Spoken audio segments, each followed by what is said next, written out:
Well, that's certainly an appropriate song for the actress we're about to discuss today on the Vintage Rock and Pop Shop, Joi Lansing. Joi should be familiar to all of you from her work on television and in motion pictures, particularly the films Marriage on the Rocks, opposite Frank Sinatra and Dean Martin, and the Orson Welles classic Touch of Evil from 1958, in which she appears in the famous single-take opening sequence. Now, her television roles are numerous, and many of the programs she appeared on have stood the test of time. We'll be talking about those shows and Joi's short but tragic life. She passed away at the age of 43. With author Alexis Hunter. Her new book is called Joi Lansing, A Body to Die For, a love story. It's part cautionary tale and part celebration of Joi's life. Miss Hunter, welcome to the program. I'm happy to be here. Well, we're happy to have you, and this is such a fascinating book. Can you tell us about the time you first met Joi? Oh, my God. A friend of mine had a part in the film Bigfoot, and one day she called me and she says, "Oh, my God, I cannot stand this monkey suit one more day. Please, do you want the gig?" And I was 21 years old, and I was excited. I had the bug. I wanted to be a big star too, and so I thought, "Oh my God, of course I will do anything. I want to be a star, so of course I'm going to take the job." So her name is Alicia Lee and Alicia Brevard, and she introduced me to the producer and the director, and I got the job. And so I thought, this is so great. This is so great. So there I was, and they're starting to put this monkey suit on me, and the door opens up, and my jaw dropped. In walks Joi. And as a kid, I'd had a major crush on her. Mm-hmm. I was absolutely dumbfounded. And that's how we met. We became friends during the shoot. I helped her with her lines, and that's how everything started. Well, for me, I first noticed Joi Lansing in reruns of the Bob Cummings show, which was retitled Love That Bob in syndication. She was this gorgeous va-va-voom blonde. I mean, how could you not notice her? But she appeared in multiple episodes of that show. Hold it. I think you're going to like this picture.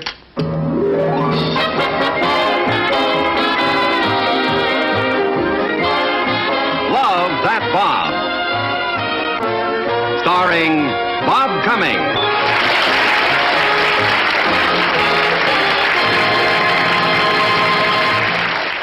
Her character was so funny on that program. Yeah, that was Shirley Swanson, Bob's favorite model. And she also had a recurring role on another one of my favorite sitcoms, The Beverly Hillbillies. Yeah, Gladys Flatt, which was really very funny.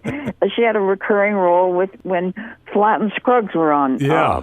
And on the show, she sang, which was really good. And she was able to show off a lot of her talent. Your husband has invited me to journey to Nashville and join them in interpreting the folk music of our land.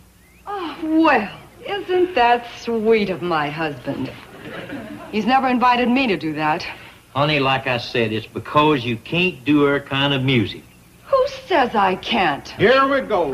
The wreck of old 97. Let her go, Lester.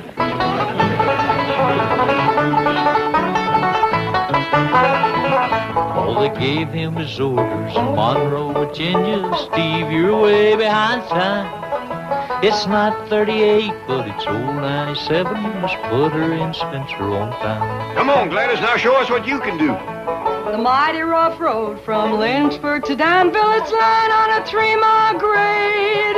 It was on that grade that he lost his air brakes, and you see what a jump he made. Now, when you were with Joi, you met a lot of famous people, and there's a great story in your book about meeting Elvis. Oh, my God, yes. What a great guy. Joi was appearing in Vegas at the Thunderbird in a play called Come Blow Your Horn. Mm-hmm. And on the nights when she was off, we would go to see her friends who were appearing, and she knew Elvis, and so we went to see Elvis. We went backstage after the show, and I had the pleasure of meeting this guy. He was just an amazing, amazing guy. So kind and gracious, just absolutely gracious. He stopped whatever he was doing. He came over the minute we walked in, and he introduced us to his wife, Priscilla, and who was seated with Della Reese. And he was just absolutely delightful, just so kind to both of us. I've never forgotten it, and I had the pleasure of having him kiss me, and I will never get over that. This was at a point when he was still just drop dead gorgeous. And he had the gift of making everyone feel like they were the only person on the planet. When he would talk to you, it was as if no one else existed. He just made you feel so appreciated, and it was real.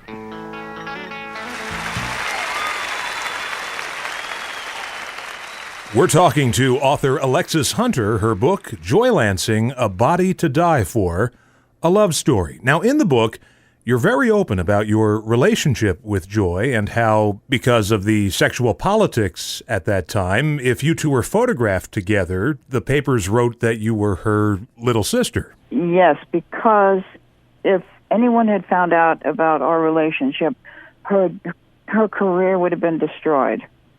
It was totally unacceptable for any kind of same-sex relationship. And Joi was a sex symbol. Joi was every boy's dream.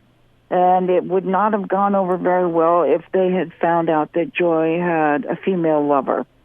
And I was so blessed. I am so blessed to have had her in my life. Well, the sex symbol aspect of Joi's screen persona was, again, a big part of her appeal for me on the Bob Cummings show. And, of course, she was funny, too, on top of it. And it's interesting to note that Bob Cummings suffered a similar fate to Joi. He was really gung-ho about looking good and staying healthy. And, unfortunately, he met up with an unscrupulous doctor who put him on a path to self-destruction, and Bob had no idea what he was getting himself into. No, he didn't. He was an absolute vitamin nut. In fact, he's the one that started Joi taking vitamins and exercising. She took probably at least 25 vitamins a day. So Bob Cummings starts taking these injections, and what he doesn't realize, the doctor has given him methamphetamines. It was a cocktail, wasn't it? Yes. It was a cocktail of methamphetamines and some other things. I'm not sure exactly what the recipe entailed, but it made people feel pretty peppy. Well, with that kind of reputation, these quote-unquote doctors must have seen him coming, you know. Oh, sure they did. Yeah. Sure, he was so preoccupied with good health and being vital and staying young and looking gorgeous, which he was a great-looking guy. And they called him a health nut at that point. And so he was a perfect target. Oh, that's another thing that's addressed in the book was when Joi was starting and she was under contract to Metro, they worked these kids a lot of hours, and so to keep them up, they gave them uppers, and to put them to sleep, they gave them downers. And a lot of them had basically a drug abuse problem. Right. Joi couldn't sleep. When I met her, she was taking Seconal and Nembutal and Tuinol just to go to sleep, and then she became dependent on them. And she had started in show business at a really young age, right? Yes, she was. I believe she was 14 when she started working. She was on the cover of Life magazine when she was, I believe, 17 or 18. And you also talk in the book about how difficult it was for Joi, looking like she did, in Hollywood. There were a lot of, pardon the expression, dirty old men. Yeah. In Hollywood at that time. It was pretty bad. And Joi, one day, her agent called her and said, "You've got a great part.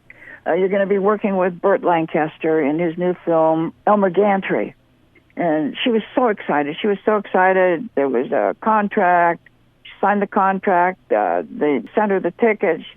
She showed up. And he had no intention of having her in the film. He let her know that he only wanted her there for his amusement. Which was absolutely devastating to her. And she also got some very bad career advice, didn't she? Yes. Lucille Ball wanted to put her under contract because Joi had worked with her and with Desi, and they knew that she was a wonderful comedian, and they wanted to put her under contract. And Joi's husband at the time said, "No, are you serious? You're way too good for them." And turned down the contract, turned it down. Talk about disastrous. Talk about what a great career she could have had. Yeah. I mean, she came so close so many different times to being a superstar, and it just fell short. And it was just bad luck, bad choices, really bad choices. A lot of her managers were boyfriends, and it didn't work for her. Yeah, because the managers who are boyfriends tend to be motivated more by jealousy than anything else. Oh, absolutely. Yeah. They don't want her to do certain things because of, being possessive. Now, what puzzles me, and it's something that happens to young women all too often, even today, Joi Lansing was gorgeous. I mean, anyone looking at her wouldn't be able to find a flaw. I mean, she was just a beautiful, sexy woman. Where did this poor self-image come from? Honestly, Ghosty, I don't know. I think that she wanted stardom so badly that in her heart, probably she knew that she had to be a little bit better. She had to have a little bit more than. I mean, there were so many beautiful girls. This was the era of all the gorgeous blondes: Mamie Van Doren, Marilyn Monroe, Jane Mansfield. They were calling her the Marilyn Monroe of TV, and she, in her head, wanted to set herself apart from them, and that's wherein the problem started, I think. Someone told her that she could improve her body by something very simple, just an injection, a little injection which would enhance her figure, and at that time, a few people were starting to do it. It happened a lot right after World War II, and the American male really loves large breasts, and it seems to be the popular thing, and Joi was trying to fulfill that. And so, unfortunately, she had silicone injections, which made her quite a bit larger than she was. I mean, she had a beautiful body, she had a beautiful figure prior to that, but she wanted to be more. And the more is what eventually helped to destroy her. I remember going with her from doctor to doctor because she wasn't feeling well. She felt very, very ill. And every time we'd go into a doctor's office, all they would want to do is bring their buddies in to say hi or to date her. So they didn't pay attention to what was really wrong. And the other doctor, the doctor that I despised the most, is the one she went to when she was in her 30s, and she's told him, I don't want to grow old. I don't want to grow old. What can I do? And he said, well, you can take estrogen, and you won't age. So he gave her an open-ended prescription for estrogen when she didn't need it. And it was like gasoline. Yeah. It was gasoline. And so she ended up with breast and ovarian cancer. Well, that's the reason for the title of the book, A Body to Die For. It was her body that killed her in pursuit of having the perfect body. And like I said, it's an all too common story. Women in Hollywood, well, I mean, women everywhere are still doing this today. If those women knew what they're getting into, they would never do it. And so that's another major part of the reason for my book. I want to stop them. I want to stop this tragedy from happening to anybody else, because it happened to me too. I wasn't very bright and at that moment, and Joi took me to the doctor in New York where she had silicone injections, and I had one injection in each breast, and by the time I was 26, I had to have a bilateral mastectomy. And luckily, it didn't kill me. I was very, very, very, very fortunate in that. But I don't want anybody else to have to deal with this. Yeah, well, like I said at the outset, the book is part cautionary tale and also part celebration of Joi's life, isn't it? Absolutely. And the most important thing to Joi was to be famous. She wanted to be a star. And I'm hoping that through my book, it'll help keep her memory alive. That's what I really want to do. I want people to know her and to find out how wonderfully good and sweet and how much more she was than just an image on the television or on the big screen. She was a living, breathing, wonderful human being. And like I said at the outset of this, a lot of the projects she was involved in have stood the test of time. I mean, we're talking about Superman's wife here, aren't we? Yes, she was. Yes, she was. And when you tell people that, what happened to Lois Lane? Well, it was, she was a detective, and she played his wife to catch the bad guy. She also did The Mothers-in-Law, which was wonderful, with Eve Arden and Kay Ballard. She was a comedic talent. That's one thing that's really great about her, Ghosty, is she didn't take herself seriously. She didn't think of herself as this buxom sex goddess. She thought of herself as just, someone having fun with it. She loved being on camera. She loved doing film. She loved doing TV. She loved an audience. And she also had a wonderful career as a singer. Are you aware of that? Oh, yeah, of course, her shows, yeah. Oh, yeah, she appeared at the Copa. She appeared at all the great nightclubs in New York, upstairs at the downstairs, and she appeared in Vegas singing. And then one night when we were in Vegas doing Come Blow Your Horn, Lainie Kazan was ill. And they asked Joi to cover, and she did. And she had, a gigantic orchestra behind her, which was the most exciting thing that ever happened to her. And, it was thrilling. She had a packed audience, and I think that was probably one of the highlights of her life. And now her Scopatones.